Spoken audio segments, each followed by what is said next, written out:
Well, until recently, the Carroll Independent School District of Southlake, Texas, was one of the highest performing school districts in the state of Texas. But beginning in 2018, the school district implemented something called a cultural competence plan. Maybe you've heard about that at your kid's school. As a result of that plan, the district told faculty that, quote, black and brown students needed more attention because they, quote, have to work extra hard and do like double the work just to succeed. Now, they didn't prove that was true. They just said it. They went on to say that, quote, most white people don't notice racism unless it involves, quote, burning crosses and swastikas. They said a lot of other things, too, none of which will help educate their kids, only hurt them. Finally, parents in that school district are revolting. They're doing what parents around the country are not doing. Dana Loesch lives in that district. She's seen it. She's a nationally syndicated radio host with Radio America. We're happy to have her on tonight. Dana, thanks so much for coming on. So tell us, I mean, we're seeing this everywhere. It's come to your town. Tell us what parents are doing about it. Yes, and Tucker, thank you so much for covering this issue. And I hope that all parents everywhere realize that all it takes for them, Tucker, is, just to show up in numbers. And I understand that parents and educators are afraid to speak out singularly.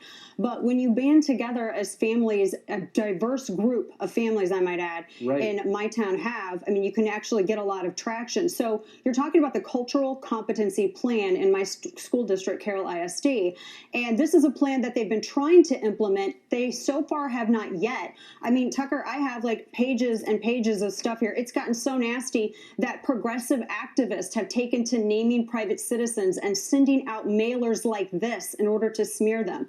Now, case in point with this cultural competency plan, Tucker, this all starts with one basic rule that starts with the solution, ultimately, is that the student code of conduct should be enforced. Now, all of this began a couple of years ago because you had teenagers on TikTok, and parents, it's a whole other discussion to let your kids loose on social media. Don't do that. Kids on TikTok did something stupid, and they said something that would, I think, violate their Christian character, and I think is immoral. I mean, Tucker, I know that you feel the same way. I look at racism and bigotry as a moral failing.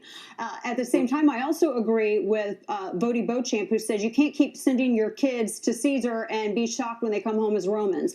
So this cultural competency plan, I want to point out that this is actually the district's draft of this plan. And Tucker, they say that an academic review of student subgroup test performance reveals no statistically significant achievement gaps amongst the district's ethnic populations. This didn't begin out of academic curiosity. This began because some teenagers said something bad, which they asked forgiveness for on TikTok. And apparently we used someone's worst moments in life to completely slight their entire life. And the school and a lot of very far left Marxist activists decided to exploit this as a way to implement critical race theory education in this school district. And they expect, Tucker, parents to pay for it. We're talking 6 figures, a lot of money for this. And southlakefamilies.org is how they're pushing back. Amen.